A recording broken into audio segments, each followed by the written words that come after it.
tonight's Celtic news from the One Celtic Fans View channel. Bit of a change. Yes, I'm back. But there's a Celtic transfer story that doesn't seem to be wanting to go away. Celtic have been interested in the Bristol City player for some time, but Antonio Simono, his agent Tony Finnegan, has confirmed that Celtic have been in talks with the club. And to be fair, the 22-year-old that has a lot of prospect, I can't see Celtic basically paying out 10 to 12 to even more for the player. In other Celtic news, Chris Comments has said that, well, it's not really Celtic related, but the ex-Celtic player has condemned Rangers, and he says that they're in chance of them collapsing. And that's something that we shouldn't really laugh about, but they did collapse yesterday. What about Celtic fans? Right, this is something we have to talk about. Everyone, this is why I don't jump onto videos after Celtic games. It's because you do the videos with a lot of feeling and you don't look to see what's happening the rest of the day. Now, yes, yesterday Celtic did drop points, and Celtic did, they could have been down to 1 point in front. But at the same time, if they'd scored, if you look at the goal, the one that Abada did, if you look at that, we could have been, 5 in front. So where do you think, Celtic fans? I mean, do we need to sit back and just take a bit of time after a game and not overreact? That's something that Celtic fans do. I've seen a lot of things online as well about, you go into Facebook groups, there's a lot of Celtic Facebook groups out there, and Celtic fans are complaining like anything about the manager and about the team. You have to remember where this team was at the summer.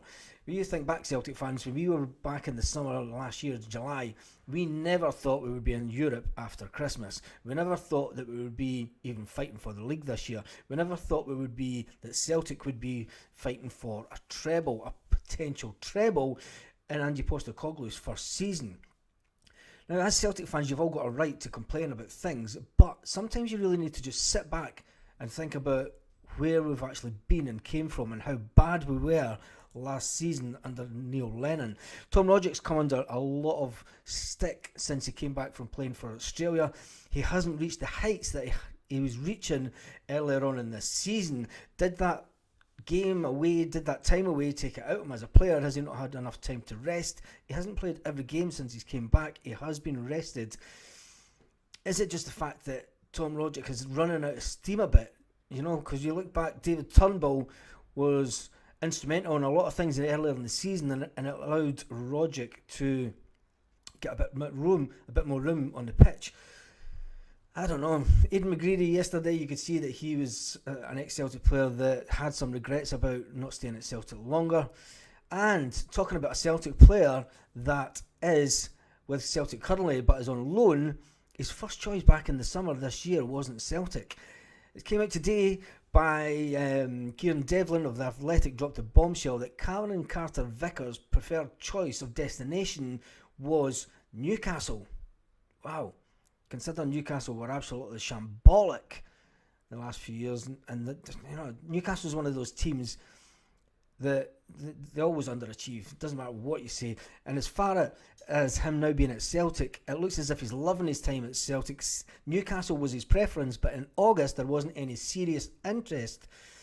But when Spurs called Celtic and offered him on deadline day, the reality hit home, and Celtic went in and they wanted an option to buy, a loan with an option to buy. And they seem to have got that. Will they still have that? Will his performances for Celtic over the last couple of weeks, will they have turned heads down south? And there is talk about other clubs coming in for him, Leicester being one of them.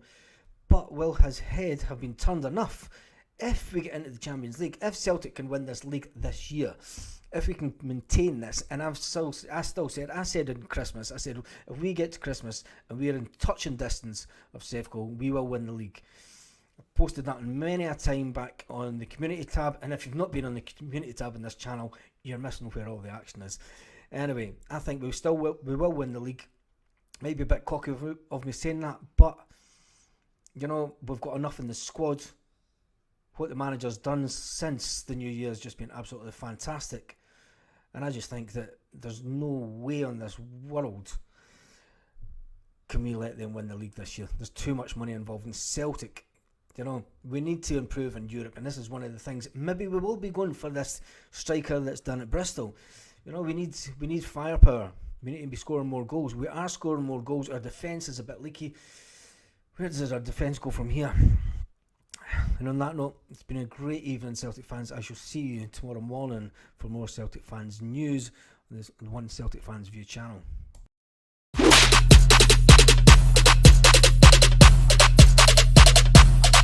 Lit. Roll up to the party, roll up to the party, roll up to the party, roll up to